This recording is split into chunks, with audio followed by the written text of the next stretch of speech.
Welcome to the ReaderHouse Author Roundtable, where authors from all walks of life come together to discuss the trials, tribulations, and triumphs of publishing their books. I'm Alice Stockton Rossini. Join us here every Saturday night at 8 o'clock, or listen to our podcast anytime on Spotify, Apple Podcasts, Stitcher, TuneIn, and PodServe, just to name a few. The Author Roundtable is sponsored by ReaderHouse Online Bookstore, where independent new authors come first. Kaleema Overton Ameen is a policy analyst for the federal government, and I only mention that because her attention to detail came in really handy. Once she realized she was a victim and shaken to her very core by the man she knew as her husband. The name of her book, Hidden in Plain Sight, Are You Being Groomed for Love Bombing, Spirit Breaking, and Abandonment? Disturbing, to say the least. Yes, it is. My book is a result of my husband took my son and I on a vacation and abandoned us there.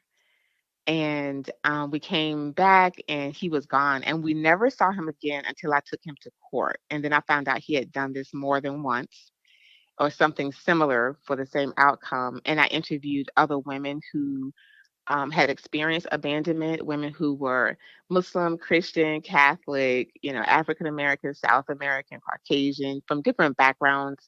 And because I'm a policy analyst, I analyze the policy and procedure of abandonment, the grooming process. What are the 9 flags? I developed 9 red flags, 8 steps to recovery, but I looked at it from the angle of the policy and of compliance and how to mitigate risk and how to protect yourself and your family members or your friends from the grooming process, and how to recognize it, how to pull them out, how to protect yourself, and how to recover if you missed all of those 9 red flags. So in a nutshell, that's what my book is about. Darn. So do you go through your experience? I do. During COVID, we moved from Maryland to Virginia Beach to take care of my dad, who's terminally ill. And so we hadn't been on vacation for about 2 years. And you would think that the type of people that do this are people who are kind of transient on the outskirts of the community. He was an assistant principal at a high school for 10 years. He was working at the local university, seemingly a very stable person on paper, a family person on paper. But in my book, I do talk about how you have to really do a background check on people, because even people who are good on paper are not good morally and ethically. And these are the very people that do this because, like with his previous wife, they know they're not going to fight back because they're afraid, because this person has a slew of degrees, or they have some type of prestige, or they have some type of power in the community. And so people don't even know that they're behaving this way, because no one who's going to take that person to court, right? How long were you married? We were married for 4 years. Were you happy? Yes, that's the thing, because this is part of the narcissistic personality disorder. They live a double life. And so right up until the week of the abandonment, there was no clue or no signs of, supposedly, but now that I know, I did the research, I know there were signs that I didn't understand, but he pretended like everything was great. In fact, he actually has a few books out himself. And so the week before, I had planned a book launch party for him. He was there singing my praises. And so people were like, you must be making this up, because we just saw him last week, live on Facebook talking about how wonderful you are, how, wonderful it is to have a wife that can support you this way. Oh yeah, this was for the public at that time. Found out later that he did this to his previous wife, but he came home and put her out. And when she was packing her things, in the course of her moving out, she found my engagement ring. Well, it turns out his family, they knew that he did this type of thing, but I guess they were kind of hoping he wouldn't do it again. So when we came back from this infamous vacation, 2 weeks later, I had to put my dad in hospice because I had him at home the whole time, which is why my then husband said, oh, you need to go on a vacation. You've been working so hard and taking care of your dad. I was working around the clock. I was still in the federal government. It was during COVID, and I was working at HHS, which we had to build like 460 clinics during COVID. And so we were working around the clock. So this was the purpose of supposedly of the vacation. So when we get there on a Friday night, we're down in Myrtle Beach, South Carolina. And then Saturday morning, I'm leaving. Like, what? And we're still in our pajamas. And I have my nephew with me who is 13 and my son who was 14. And he just leaves. They don't see him leaving. So I just pretend nothing has happened. We go on with the vacation. And I call my sister, I'm kind of hysterical. And she's like, just stay calm, you know. Well, he took me away because my family was here. And so it separated me physically from my family. So they couldn't immediately come to help me. I wasn't in danger. I'm a grown woman. I've traveled out of the country by myself, but I'm down in South Carolina with two kids, and now he's gone. And so by the time I come back, all of the stuff is gone from the house. Like we were never married. He was never here. So when I interview women from different backgrounds, in religious, social, economic, and racial, ethnic backgrounds, they tell the same story. One woman was abandoned on the honeymoon. One woman, you know, it was just always this process. What do these guys have to gain?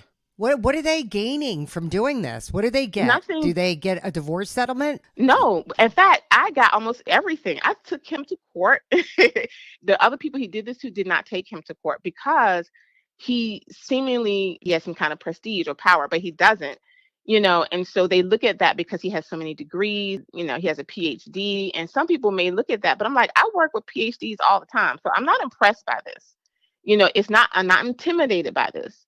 You know, it's a mental illness. You know, narcissism, people use the word loosely, but it's really a mental illness.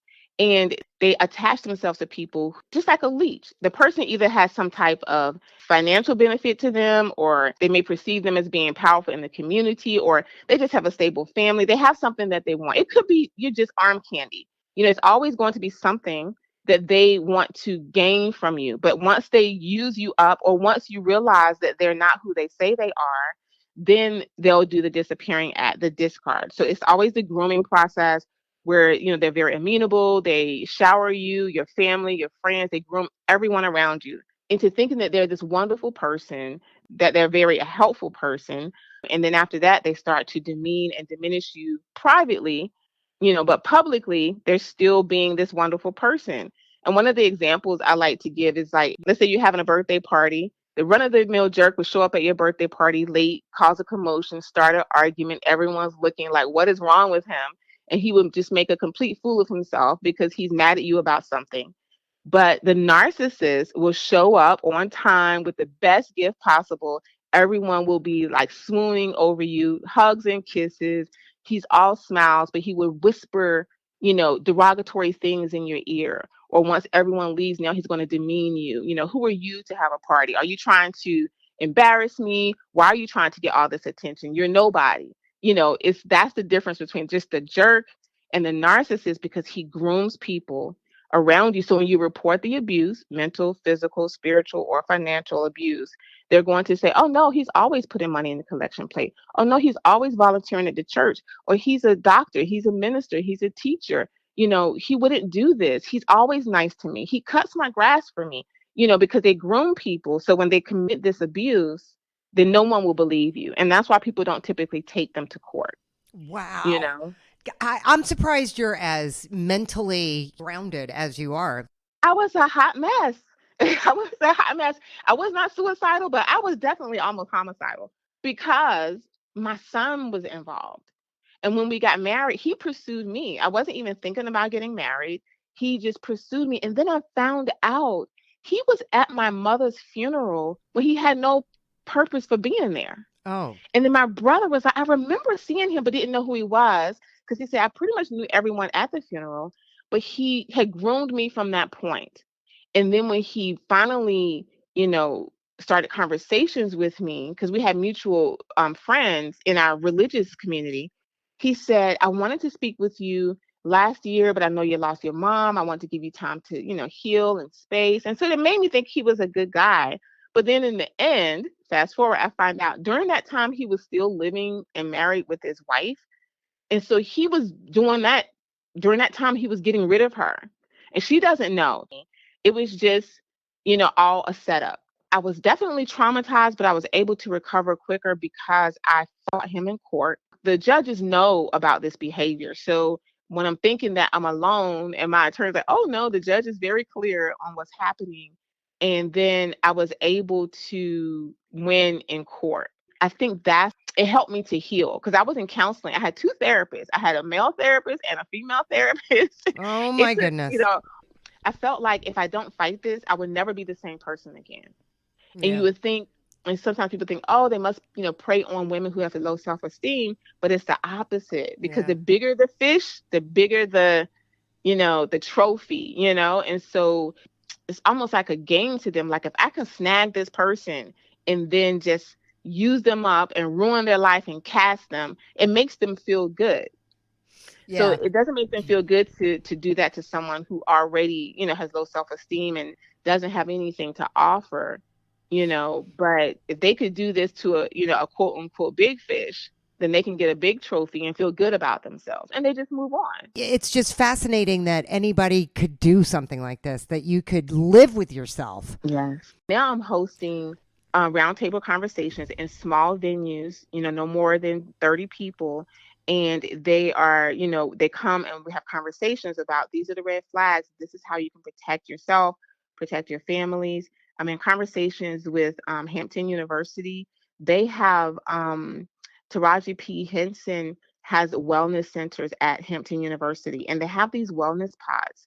And so I'm talking with them, and they're considering putting my book in their wellness pods, because, That's great. really the book is suitable, for someone 16 and up, if because that grooming process is actually done even with teenagers, with college students, even with 60 and 70-year-old, people, they're still behaving in this way. And so we have to really, the other thing with all of the women in my book, the other common thing was, you would think they were all married to the same man. Like, all of us were married to this one person, because the behavior of these people is identical. It's cookie cutter. But you don't know it unless you know what the flags are. So you don't realize you don't know what you're looking at, right? And so when I interview all the women, um, the same thing. It was a quick courtship, grooming them. If they're not amenable, they groom the family. They rush into the courtship, rush into the marriage, because they don't want you to realize who and what they are. Because they can only keep up this facade for so long Right. before it starts to crumble. And once it crumbles, that's when you're in the most danger. Just like with physical abuse, once you try to leave, that's when you're in the most danger. But with these people, once you realize who they are, all of them have secret addictions: drugs, alcohol, sex. There's some secret addiction that they're also hiding.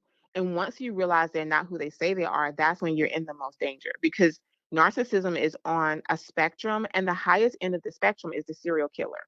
And at the low end of the spectrum is that person that's overindulged, just full of themselves, and they're not any harm to anyone physically, but they can wreak havoc in your life. Right. And so it wasn't until, because I'm a policy analyst, I started researching, not to write the book. I was just researching just to figure out, like, what kind of person does this? Who does this to someone? Who does this to children? And so I just started researching that for my own well-being, without the intention of writing a book. And it just kind of evolved from there. I did a series of articles in the Muslim Journal. They invited me to do 7 weeks of a column on abandonment in the Muslim community. And that's when I was contacted by some, was on Facebook, and they were like, wait a minute, you didn't talk about us. It just doesn't happen to Muslims. But I'm thinking it's just in the Muslim community, because we typically are going to have a short courtship. And this is a breeding ground for men like this. But then other women were reaching out to me to say, hey, this doesn't just happen in the Muslim community. This happens all over. And so that's how I ended up, seeking out women who are Muslim, Christian, and Catholic for the book, to show that it is not just a problem in those religions or in the religious community. It's not a white privilege problem, or, a black problem. It's not a problem for young people. It's not a problem for people who are uneducated or low self-esteem. It just runs across the board, because these people just prey on all, types of situations. It's a crime of opportunity, right? Very scary. I'd be scared to death to fall in love ever again. I wouldn't even cross the street with a man, much less go someplace. And I was thinking, when I came home, how we went out of the country together, and anything could have happened, right? And so my therapist, when I said, I guess I should be lucky I didn't wake up with a pillow over my face, and she said, you're being facetious. She said, but this is real. She said, I see it all the time. So these types of people do kill their family just to be rid of them. Jeez. And she said, you are lucky that you didn't, because she said he did everything that someone does when they take the family away and kill them except for kill you. Wow. And so, when you look at true crime TV and you see people go away on cruises and somebody falls overboard, this is not an accident. Or they fall off a cliff and we went hiking and we did this and I don't know what happened, and they come home alone, right? Yeah. And so my therapist was like, no, this really happens and you're very lucky. Well, you know what? I think in the end, this is exactly what you were intended to do. Mm. Like as low as you got, as horrible as it was, as hurt as you were, you have emerged victorious here with this book, and you are going to save who knows how many other people from the same thing you went through. I hope so. I hope so. What a pleasure talking to you. Oh, thank you. Next up, Norm Nelson. He was a cop in L.A. from 1968 to 91, which is a story in itself. But then he decided to start writing bulls. And in his book, A Heart Too Far, he traces his bronco-busting career and a fictional love interest. All right. So you're a cop in L.A. That's not enough. You got to get on a bull. Yeah. Well, I was a detective working inside, so my weekends were free, and we had police rodeos at the time, so it was an easy transition mentally. I had to get in better shape, and I didn't start young. I started at 38. Jeez. When you watch bull riders, your back, your shoulders, you're thrown all over the place. You break them all. I broke my back twice. I crushed the front of my face, the left side of my face. Why do you want to do that? Well, it's not the rush. It's like being a cop. I fell in love with being a cop. I really enjoyed it. And I worked some very, very dangerous jobs as a cop, besides gangs and everything else. And I worked a unit where we followed bad people who did armed robberies and shot people. So this is loosely based on your book, A Heart Too Far? Well, yeah, Heart Too Far is what I'm picking up the end of what drives men crazy, because drives men crazy ends in 91, and then A Heart Too Far picks up the next part of my life for the next 10 years. Which is not published by Fulton. No. Can I pick up your book, A Heart Too Far, without reading your first book and still get the gist of what's going on? Yeah, I mean, both books are standalone, but they just cover the period from 68 through 2000. Okay. Did you meet this young lady in real life, or is that the fictional part?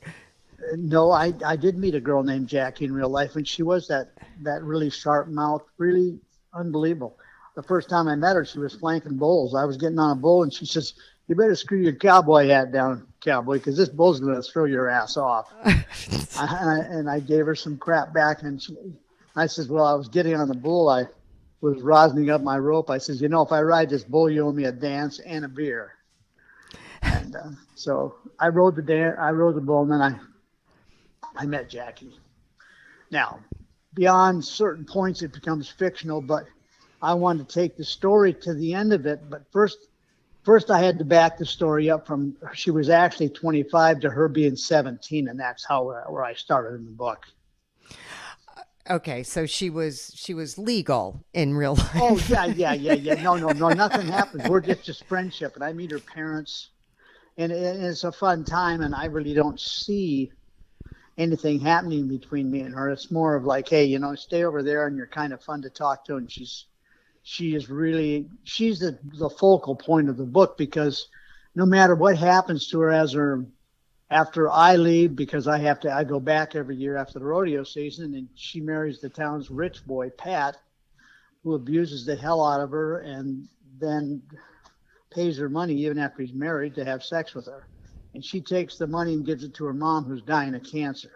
And it's about me. After a period of time, I get hurt. I see her for 6 years, from 91 to 96. Even though she's married, we still spend this time in this kind of room of 412 in the old Douglas Hotel, and we still make love. And even though she's married and we're in the same town, and the rodeo's going on. And then I get hurt in 97, and I don't see her till 99. And then I come back to find her, and I find out she's working in a whorehouse, dancing there, and she's strung out on heroin. Oh. Are you able to help her at this point? Yeah. I get her back. This ends as like most of these stories do in some ways, but the ending is real different. I can't tell you. Good. Because you'll never suspect the ending. Oh, you may, but it's just different. So even though you come back into her life and you're able to get her off heroin and get her back to you and her family, something totally out of left field happens at the end. Yes. Okay. Yeah. And in between time, she has a very good girlfriend named Peggy. Mm-hmm. And Peggy's been abused a lot by her mother, who's a drunk. And Jackie all the time spends her youth taking care of Peggy. And so finally, one morning, Peggy wakes up and her mom's gone. And so she brings her bag and clothes, and she brings it over to Jackie's house with a letter from her mom that basically says, I was beat as a little girl, and I can't stop doing it. I can't keep from doing it to my own daughter. And she just disappears. And she seeks out her best friend. Yes. And then I leave in 96 and don't come back because I get hurt by the bulls. They really screw me up. I can't walk. And then I get hurt again and break my neck about 1 year before I come back in 98. So it keeps me out of commission and unable to get back to see her. Did you really break your neck in real life? Yep. I broke my back twice. I broke my neck. I've crushed the front of my face, the left side of my face. But I had really good doctors that put most of me back together. You can't tell unless I actually showed you the scars. Do you make a ton of money or something? Do I make no? Like do you make enough money to pay for broken backs, broken necks, and facial reconstruction? I pay insurance like everybody else does. Bull riders are crazy because what we do is we risk everything for very little money. As you know, most bull riders don't make the tens of millions. I was lucky because I was a champion. I had a sponsor. Oh. So that's how you have to get really good at it. I was the police champion and I was a champion in the senior pro. And you have to have sponsor money to live. Yeah. Do you have a wife and a family? I have 2 boys. I've had 4 wives. I was going to say, it would be hard to live with somebody like you. Honey, when that broken neck heals, are you going to get back on the bull? Sure. Yeah. Well, you're gone a lot. You can never hold anything together when you're gone all the time. And the same way as a cop. I got up on Monday morning working undercover for 7 years, and I came home at Friday night or Saturday, whenever. So, you just stay in that world. Right. Why the title A Heart Too Far? Well, the title is because we meet each other, and because of the break in our love affair, we don't get back to each other to the next year, and we just let things go until that time period. And it seems like once you meet, it doesn't matter because nothing really has changed. When there's really love there, nothing changes. Right. Nothing needs to be said or be explained or apologized for. Okay, so I have a feeling you know how to promote your books. Yeah, well, it's a good book. I'm not a good writer, but it's a very good book. But you must know how to talk up those books. Yeah. What do you do? Give our listeners some hints here, because that's the hardest thing for a lot of people.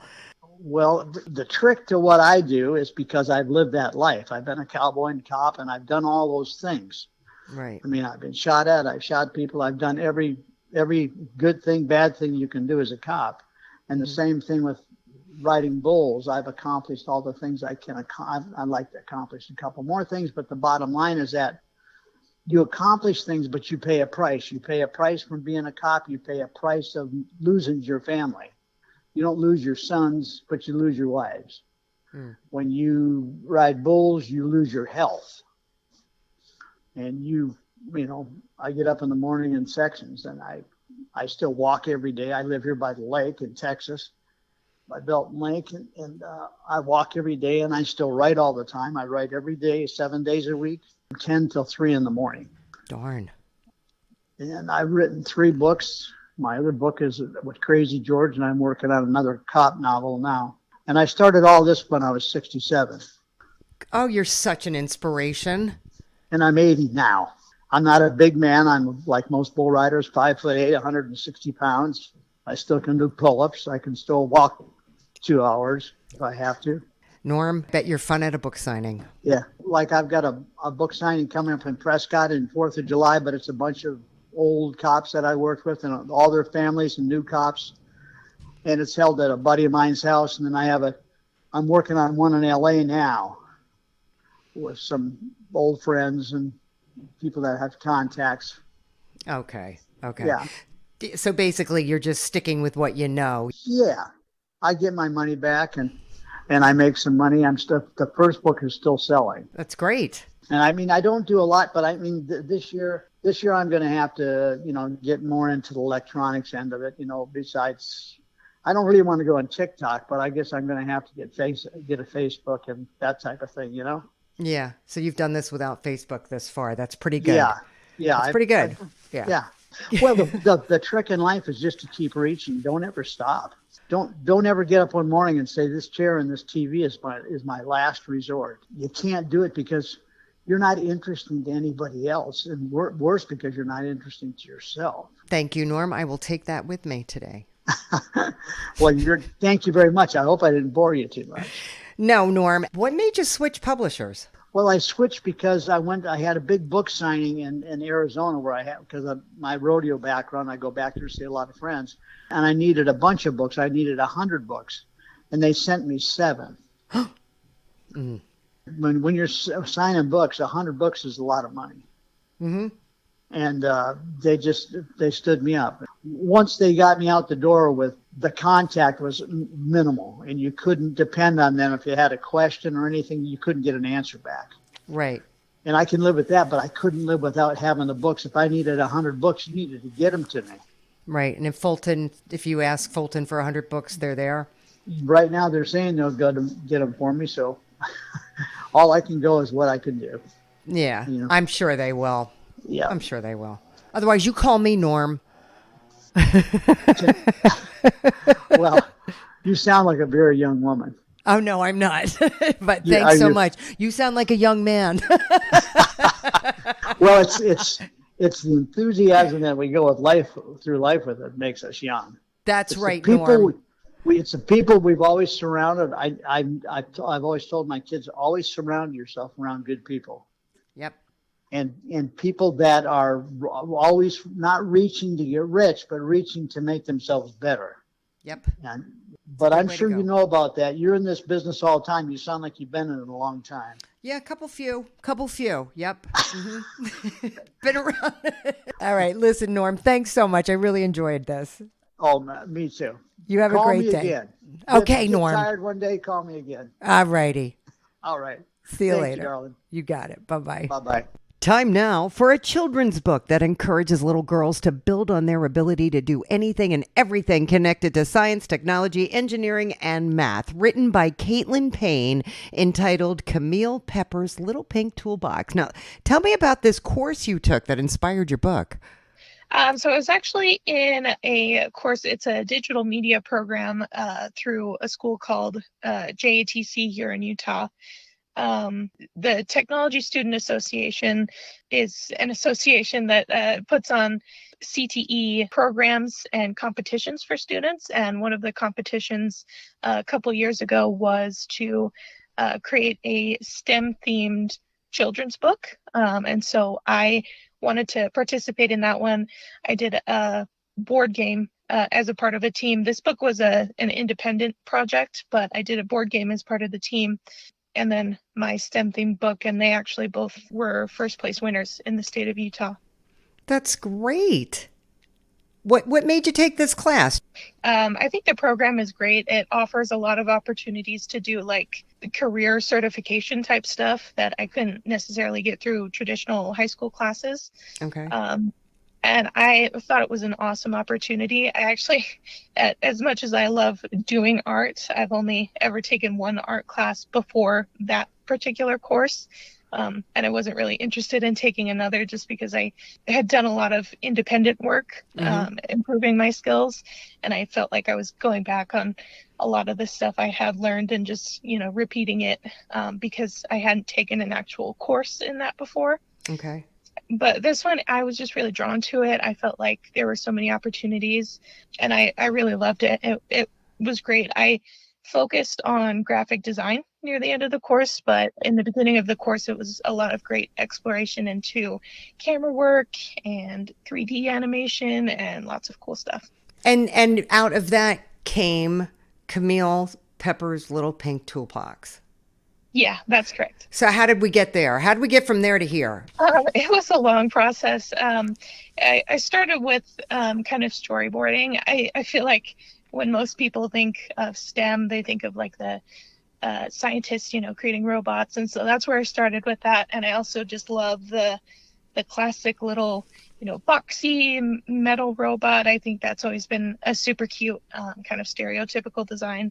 But I went through a few drafts and I got some feedback. I got some feedback from some actual kids to see how they like the story, which ended up, going pretty well. I got some really good feedback to adjust some things.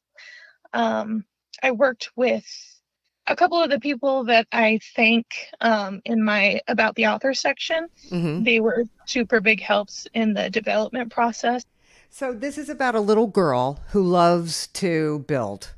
How old is she? I would say she's probably 7 or 8, maybe 10 at the oldest. So she gets out the Legos and, she can make things happen. Yeah, exactly. Right. Which you think of boys, right? You always give the little boys the Legos, and they're building hotels by the time they're 10 with the Legos, with windows and all that kind of stuff. So this little girl shows an affinity for building. Mm-hmm. Okay, so what happens to her? So she has this toy box that she goes through, and she meets the other main character of the story, which is Mr. Robot. And she finds that he just needs some help, but he's a little bit stubborn or a little bit kind of ornery. And so she's trying to say, I can help you. And he is just not a super fan, but she ends up proving that, I can do this. This is good for you and me. And Mr. Robot just really does not think that there's anything that she can do to help him. Right. And she ends up, going through the process of I can fix your wheels, I can take the rust away, and do all this sort of stuff. And she just goes through this process of just fixing the little things that have kind of fallen into disrepair as he's sat. And so it kind of goes through that. It goes through repairing the wheels, and it goes through changing the light bulb that's on his little head. And then at the end, the reason that he's a little bit ornery is because he's been in this toy box, and I think he's felt a little lonely. And, it's just that feeling of he's feeling a little bit left behind. Mm-hmm. And so to kind of help him with that feeling, by the end, she kind of surprises him with this little friend who is a little robotic dog that he can kind of feel less lonely with in the toolbox. That is wonderful. As part of your research, did you find that there were other books that are encouraging little girls or about little girls doing more of this kind of thing? I definitely think that there are a few other books that are working with the same idea, but I definitely don't think it's enough. I kind of wanted to contribute to that. The initial theme of the book was just supposed to be STEM, but of course, as a girl growing up myself, I knew the experience of feeling like you couldn't really produce something that was worth it. Mm-hmm. And so I just wanted to contribute more to books that were telling little girls that they could, because I just felt like, even there are some, and there's definitely some pretty prolific authors that have contributed to that, I don't think there can ever be enough. No, I agree. I agree with you 100%. I think this is great. I would think that this would be such a fun book to go out and read to read to little girls. Well, little boys too, because little boys need to know that little girls can do this kind of thing. Yeah, definitely. Fulton Books, they've been helping kind of do a social media boosting. So they've set me up with, some accounts on Instagram, Facebook, and whatnot. I've also just kind of, in my smaller community of people that support my book, my friends and family, whom I'm so, so grateful for. I've seen just a massive amount of support for them, just buying it for any kid in their life that they can think of, whether it's your best friend's little sister's niece or something. Right. I just see it like they've come out in droves, just buying and loving the book. And of course, with every sell that there's a little bit of boost in recognition. Right. Are you doing anything yourself? Yeah, I post about it all the time. I try to talk to, other people. I am thinking about kind of getting involved with my local bookstores or libraries. Something that I'm kind of getting set up is getting a handful of copies, and, signing it, putting a little note and donating it to the local elementary schools kind of in the district that I grew up in. That's a great idea. I bet you if they knew that you wrote this book, they'd have you come in and read. Yeah, I think that would be great. You going to keep doing it? You going to keep going? I don't know. I sure hope so. If I can find the space, I mean, I definitely am kind of striving towards a creative career, whether that's going to be continuing to publish books or, something along those lines. I'm certainly hoping for it, kind of working towards it. Great. Well, it was a pleasure talking to you, It Kaitlin. was good talking to you too.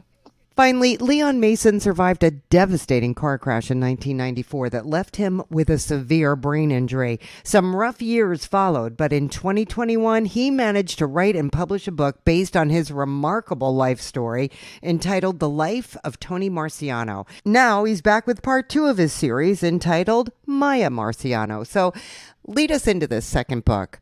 He lived a wild, dangerous life. First, it was, it was cool, chill. Then he got hit by he was in a severe car accident, and he got hit by a school bus. He was in a coma for 2 months.